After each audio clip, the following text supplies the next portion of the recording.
Hello, everyone. Welcome to Small Talk. Well, my guest today lives in Toronto, formerly from Montreal, currently in the Czech Republic, I believe, stand-up comedian Hunter Collins. Welcome to the show, Hunter. Thanks for having me. Good to be here. Nice that you're here. I have to ask, what are you doing in the Czech Republic? I'm trying to see how long I can go without seeing a smile. So I decided to move to Czech Republic. No, I my girlfriend is Czech and she works at the university here. She is in animal research. She studies spider breeding.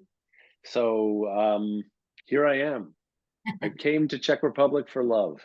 Oh, very nice. Yeah. So tell me about your being a comedian. When did you start performing? I started doing stand-up when I was 19, back in 2002. I was naive and delusional, and I think that served me well back then. Had I started later on in life, I probably would have been, told myself, this is really hard. Yeah. I'm gonna become a car washer professionally. Um, so yeah, I went to Humber College in Toronto, moved there from Montreal, and met a bunch of like-minded fools, and we sort of, we all had similar goals and stuff, so we supported each other, had a good group, that was able to buoy me through a lot of times of doubt. And yeah, eventually I was able to not have any day jobs. And how many years later is it? I don't know, 15 years later, still, I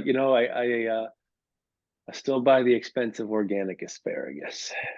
But there's something about performing that like when you get that laugh that you just keep wanting more of it, right? It can be a little intoxicating. You're right. Yeah. Um, yeah, and sometimes you'll go, maybe a month without performing for whatever reasons, and you're like, man, I feel down. Maybe I'm like mentally ill. But then it turns out you just needed a laugh. Then you go get that laugh, you get your fix, and Yeah, you're you're set. as good as new. Yeah. Right. So, now when you were performing, are you moved to the Czech Republic, or are you just there visiting? I've moved here, yeah. Okay. So when you were performing in Toronto, was it mostly in Toronto that you had your gigs booked? Toronto's a really good comedy gym. So there's lots of spaces where you can try new jokes and lots of open mics. At least it was when I started out. It's a little different now, but when I started out, you would basically test out your material at low pressure rooms all around Toronto, and then you would take what you've learned, what you've whittled down into a nice, white hot burning set, and most of the money is had within like a 90-minute radius of Toronto, I would say. So, Right. um, smaller cities and pubs and theaters where people are a little, I don't know, I guess more starved for entertainment. Yeah, you just take it there, and that's where I'd say you make your money. Well, when you were growing up, were there comedians that you looked up to? Oh, for sure. Yeah, yeah. Well, growing up in Quebec was interesting because I'm a bilingual guy. I went to French school, and I got to watch, European French comedy and Quebecois comedy, and also, being from an Anglo family, obviously watching lots of Canadian comedy on CBC back when it ruled, back when it took chances, and but also obviously American cable, and then British TV would find its way to you in the odd Australian programs. So I had a lot to choose from, and so yeah, I'm of an age where I guess people really didn't like Saturday Night Live when it was on, but I think any generation grows up to love the cast Yeah. that they came up with. So for me, it was the Adam Sandlers and Mike Myerses and the Chris Farleys and Ellen Cleghorns and Sherry O'Terry's and Norm Macdonald. And CBC used to be a really great purveyor of comedy as well. Are you in the U.S.? Sorry. No, I'm in British Columbia. Okay, great. Yeah, so we had so much great stand-up on CBC and shows like Kids in the Hall, and the original cast of This Hour's 22 Minutes was edgy and yeah, you just that there wasn't a day that went by where you weren't sort of taking in some real Mm. quality, creamy comedy. I like to, talking about the Saturday Night Live, well, for me was uh, Eddie Murphy and Hmm. what was her name? She Rosanna Dana. I can't remember her name, but those, but like you said, that generational thing, right? Yeah. Yeah, And I was just, yeah, and go ahead. well, what whereas like sometimes I watch the original like Belushi era cast, and I'm like, this is just a bunch of people on drugs screaming. There's no craft here. But people who came up with it, they swear by it. And now I see like the current Saturday Night Live, and I'm like, this is pablum. And yeah, I think it really depends just to who you grew up with. Grew up with, yeah. No, just thinking about, I grew up in Montreal. So now Okay. just thinking about the French humor was really kind of unique, right? Like they took more chances, I felt like, than the English comedy. Interesting. Yeah, I felt like because it was a little more informed by European sensibilities, Mhm. it might have been a bit more lewd without losing any of the class. Right. So I guess in that regard, I see what you're saying. It took some more chances, but it was also very buffoonish and clowny and overstated and overacted. Um, I felt like, especially European French comedy, the performers were almost screaming at the audience, "I am performing a joke now." Yeah. There was no subtlety, none of that British dryness, um, which I learned to love from the Monty Pythons of the world. It's kind of interesting you said that because I trying to remember what I was just looking at recently, and I'm thinking, God, I grew up watching that, Right. Really, that's so lame. Yeah, I often go back and watch some of the stuff I grew up with, like Wayne's World, for example. Yeah. I watched that about 10 years ago. I was like, this is complete dreck. There's no substance to this. It's a man embarrassing himself for 90 minutes. Um, not comedy's interesting like that because I think it's really at risk of aging poorly, more so than say, a drama or a thriller. Um, yeah, our comedic sensibilities just as a society are constantly shifting, and which keeps you honest as a performer. And you see, now that I've been doing this for over 20 years, and you see people dropping off because they just they never adapted or rolled with Yeah, that changing tide. Yeah, comedy's weird that way. it is. Yeah. So what are you going to do now that you're in the Czech Republic? Uh, Eat a lot of goulash. Um, yeah, no vegetables in sight. It's illegal to serve fresh vegetables, I think, here at a restaurant. So I don't know. Try to ward off the scurvy.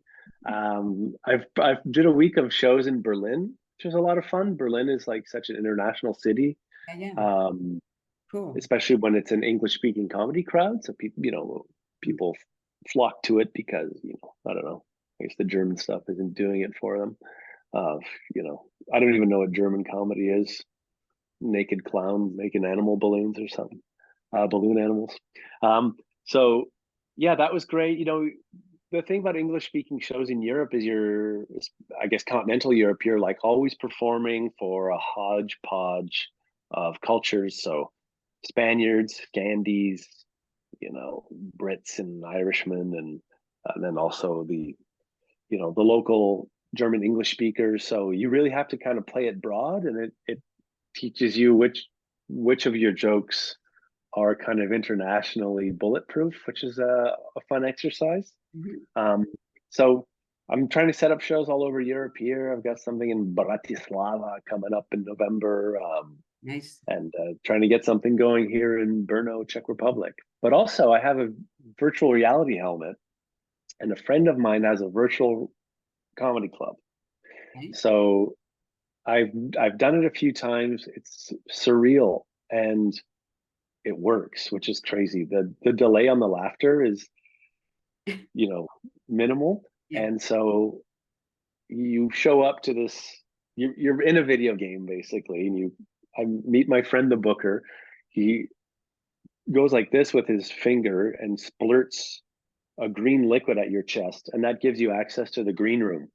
And so you go into the green room, you wait till your name is called. It's a lineup like any other comedy show, and you come out on stage, and in front of you is a crowd of like 25 avatars. They've got blue skin and snakes for hair, and they're attentive and they love the show. It's kind of scary because you can see the future skewing that way a little more, but I'll take anything I can get right now. Yeah, yeah, right. Yeah, I know a lot of comedians. I've done it myself, and it's like I always figure one of the tricks too when you're doing it live is to know your audience. And Hmm. seen a lot of the younger, up and coming young comedians that really don't know. They're playing to their friends. Hmm. And I always think like you got to learn. Like if your audience and most of your audience is not laughing, then it's not working, right? Yeah, I think there's probably, especially for, I don't know, I can imagine for a younger performer, there's a lot of pride at stake. Yeah. And you can either completely, um, I guess, accept all that input and accept that you are barely good at this and that your bombing, is going to motivate you to become better. Or you can blame the audience and say, this is your fault. You guys just don't get it. Um, it's hard. It's really hard. There's so many like different, probably survival chemicals going through your blood at the time, and to kind of make a change on the go, if you haven't been doing it very often, to change gears, might not even be an option if you don't have that other gear developed. But I'm sure those younger comedians, it'll come for them, as long as they're honest with themselves and are able to edit, improve, and yeah. And then again, comedy's interesting because if you go see a comedy show, unless you know the performer, you don't know what you're going to get as an audience. You could be getting a whole night of punk rock comedy when you're really more of a polka comedy fan. You can't, like if you go see a reggae show, you're getting reggae. But with comedy, it's usually a mixed bag. And as performers, you kind of have to weigh what matters to you more. Um, Being an artist who expresses themselves honestly and the way they are dying to, Mhm. or someone who appeases and entertains any audience they can. I think that's a choice we all have to make, and it's probably a case by case, show to show. But yeah, it ain't easy for anyone, on stage or off. I know it's hard. And when you get no response to a joke or something, that air thing is tough. Yeah, yeah, it can be. It can be. Sometimes, you've got enough of say, you do a joke that you've done 100 times and it's smashed 99 times. Right. When it doesn't do well that 100th time, you go, okay, well, that's still a pretty good batting average. Yeah. Maybe it is them. Do you have what you consider a style? Um, yeah, I'd like to think of myself as a bit of a delightful pervert. And I'm not out here to hurt anybody, but I am here to let my freak flag fly. Mhm. So yeah, you know, I find it weird, or that I got this Canadian humility thing where I'm like, don't try to like examine yourself too much, because that's an exercise in hubris. But yeah, I like to live in the gray areas and challenge people to accept me for the real me. Like a lot of performers, myself included, I'm quite socially shy. Are you that? Mm, it's a good question. I think I am. my girlfriend's convinced that I'm a total exhibitionist, but I think it's just a huge overcompensation. Yeah. So when we're around other people, yeah, whatever, Mr. Party Guy, and smile it on and be engaging, because I think I'm conditioned anyways to believe that that's what you do when you're in a social setting, and that's how social people interact. Um, and while it's happening, I do love it. I like being around other people, but I hit a wall and where I tap out, and then I probably like I can feel the shyness in here, and like the chest esophageal area. Um, so I think I am shy, but maybe that just comes from this idea that at any moment I can be exposed as too weird for these people's liking. So I'm always at that precipice. I'm about to fall off the cliff of weirdness. Like, Yeah. that's not something you say in public, Hunter. But that's what like when I was doing comedy, well, for me, it was mostly about my family because I come from really, like a lot of people, really weird family, but I'm Yeah, also very blunt, very straightforward, right? And that's what I like, you know, that's the type of comedy that appeals to me. But I also like there was something about Eddie Murphy that just really made me laugh, except where Raw, yeah, except there's one Raw. That was yeah, yeah. Raw was a steep drop in quality from Delirious, but yeah, some friends and I went to see a Montreal Canadiens game in December, and after the game, most everything was closed. We closed down Peel Pub. We had spaghetti and recycled beer, Montreal institution, and then we went back to our Airbnb and we're just like, let's put on Delirious. Man, we howled. That thing is from 1982, right. and it holds up every beat, every second. Like, sure, the maybe where some of the jokes come from is a little rough by today's standards, but the craft, the performance, the writing, man, it is all there. Yeah. There's nothing like watching a really good, like something that makes you laugh like that, right? Like that Yeah, is so cool. Because you never really forget it. So yeah, I find it kind of sad being a comedian, having funny friends. Like, because my friends and I, we all relocated to one place to become comedians. Most of our friends are also comics, so like the funniest people I know are my dearest friends, and I feel like you might become desensitized a little bit to what ordinarily would have had you laughing audibly. Whereas a lot of things you just look at it, you go, oh yeah, that's funny, or your buddy cracks a joke, you go, yeah, that's good joke. Um, and it's so rare that something makes me laugh the way Delirious did last December. Once in a while, I'll see a video on my Instagram feed. I saw this video the other day. It's just this guy walking with his daughter, and then there's like a rat, like a live rat that comes towards him, and he kicks the rat. And this rat tumbles through the air in slow motion and like splats into another little girl's face.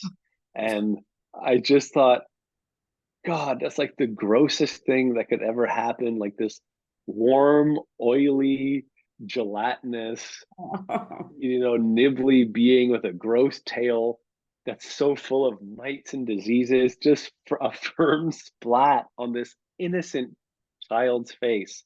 I howled till I was in tears for like 20 minutes, and I wanted to keep it going almost like yeah. tantrically, because I don't experience that. And I showed it to some other people. They're like, that poor girl. I'm like, yes, that poor girl, but think about it. It's mental. Anyways, it's just sadly that's where I have to get my jollies nowadays.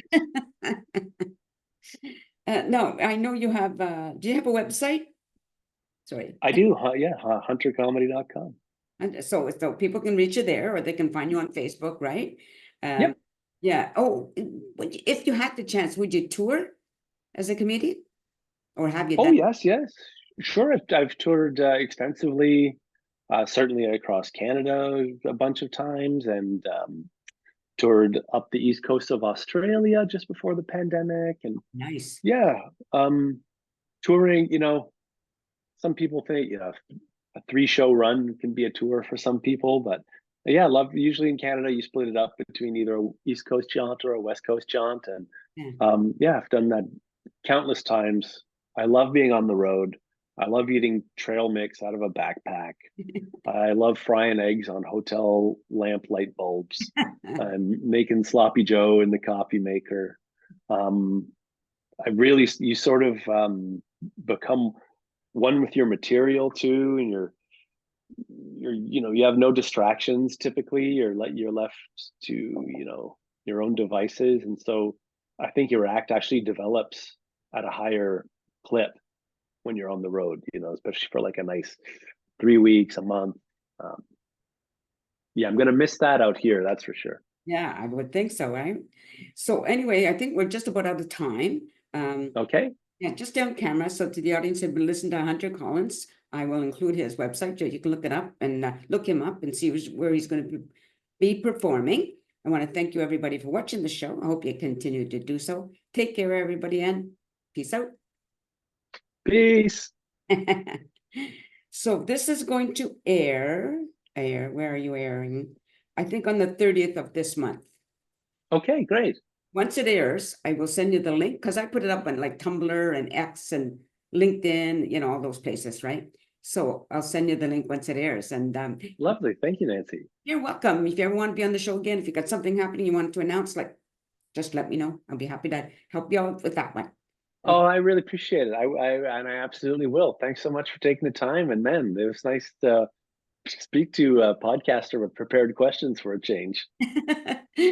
Well, I just think of the most. I used to write them down, and I no longer do that. Or some people say, "Can you send me a list of questions?" Like, no, I do that. I like to do it improv. Anyway, just Yeah. out of curiosity, where did you grow up in Montreal? I grew up right near La Fontaine Park. Yeah, Sherbrooke, Delormier. Oh yeah, okay. Yeah, East Plateau, Mhm. French neighborhood, and gave me a bit of a chip on my shoulder. The French kids are kind of mean to us Collinses, but it made me always root for the little guy. So I've got a soft spot for the underdog nowadays. Yourself? I grew up in mostly the West Island. Like I was born in Okay. I grew up in Montreal, and I have French and English in my family, so I got along. I had my French friends, I had my English friends. They didn't mix for whatever reason, but Yeah, just funny. jump. Back and forth. It didn't matter to me. But anyway, Same. it's a unique place to grow up, I think. Yeah, and I think people really underestimate the hostility between the languages. It's Especially now. It wasn't like that though when I was young. okay. Didn't hear any of it. For me, I remember it starting kind of in the 70s, with the FLQ and all of that stuff. Yeah, Before that, we never had an issue, you know? interesting. Maybe, Yeah, maybe there was, but I didn't see it. you leave people alone long enough, they'll find a reason to divide themselves. Sad. Anyway, It is. before this is going to be, Zoom will cut me off. It's been, Okay, all right. Well, lovely shooting the breeze, Nancy. And yeah, let's do this again sometime. sounds good. Thanks for doing this. I appreciate it. Thanks for having me. Bye-bye.